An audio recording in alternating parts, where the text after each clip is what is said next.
नमस्कार, तुम्ही पाहत आहात आपलं मलकापूर न्यूज.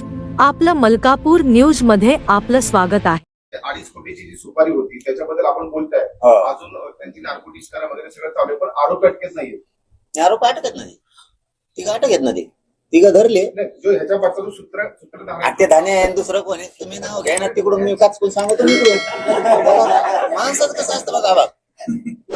काय म्हणतात ना, ते राजकारण लोक नाही का बाण हातात पाडते चाडून. जे खरं आहे तेच बोलणार. इथून मागे मी त्याचं नाव घेतलं का? इथून मागचं म्हणतो. इथून मागे मी त्याचं नाव घेतलं नाही. मी फुकट रोष कोणावर व्यक्त करत नाही. मी कोणाला मोगम कधीच बदनाम करत. आपली चलती म्हणून काही बोलायचं या भूमिकेत भैया मी कधीच जात नाही आणि आयुष्यात जाणार सुद्धा नाही. पण ज्यावेळेस आम्हाला हे सगळं कळालं डिटेल मध्ये, तो 12 वाजता त्या आरोपीला बोलतो रात्री, आणि मग हे सत्य आहे. त्याचं नाव घ्यायला का भ्यायचं? आणि तू कोण लागून गेला तुला भ्यायला? तो कोण लागून गेला? तुला भ्यात घेत नसतो मी.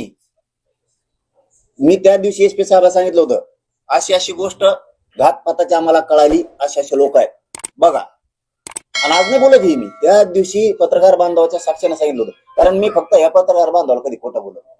मी यांच्या पुढे जे मोकळं आहे ते खरं सगळं सांगून देतो. त्या दिवशी सांगितलं होतं, तुम्ही आरोपी धरलेत, उद्या सकाळी सोडून द्या. न्यायदेवता सोडीन, पोलीस सोडा, सरकार सोडा. माझ्या समाजाच्या कोर्टात सिद्ध झालेलं आहे, धन्या मुंड्यांनीच माझी सुपारी दिली.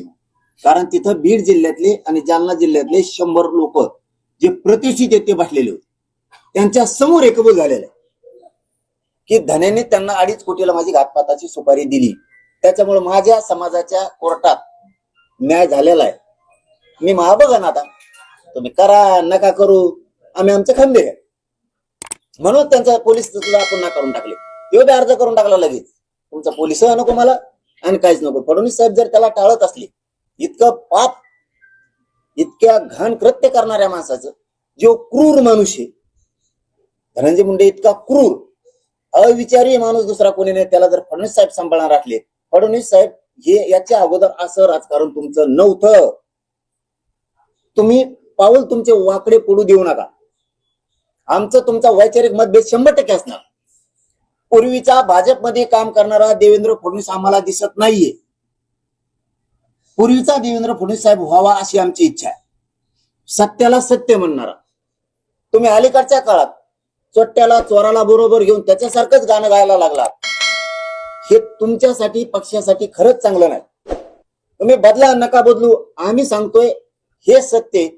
पूर्वीचा देवेंद्र फडणवीस जर पुन्हा तयार झाला तर गोरगरिबाला न्याय मिळणार नसता. सगळे भ्रष्टाचार करणाऱ्याला न्याय मिळणार, खून डाके टाकणाऱ्याला न्याय मिळणार. आताची परिस्थिती त्या बाजूची देवेंद्र फडणवीस साहेबांची. फक्त अन्याय करणारा सांभाळायचा. त्यामुळे आम्ही ना करून टाकलं. तुमचं संरक्षणच नको. आणि मला वाटतं आमच्या एसपींना सांगितलं वाटतं, गृहमंत्र्यांनी अर्ज दिलाय म्हणल्यावर घ्या आपले पोलिस.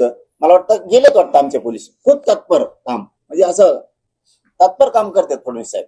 आणि हरकत नाही ना, तुम्ही ते काढूनच घ्या. आम्हाला ते नकोच आहे. म्हणजे त्याला काय होईल? वाचवलंय कोणी? अजितदादा मुख्य, आणि दुसरं फडणवीस साहेबांनी. त्याला गाडी अंगावर घालायची माझ्या, असं म्हणलंय त्या रेकॉर्डिंग मध्ये. देऊ त्याला कुठं लोकांना हाणायला पाठायचंय. मोकळं पटांगण पण पाहिजे ना, मैदानात पाहिजे. मराठे मैदानात रणांगणात लढतात. ये तू लोक व्हायचं तेव्हा.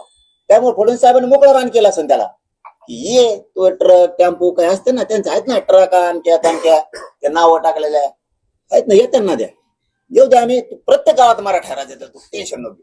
बघ तुला पाठ पुरी तो का नाही मी तुही.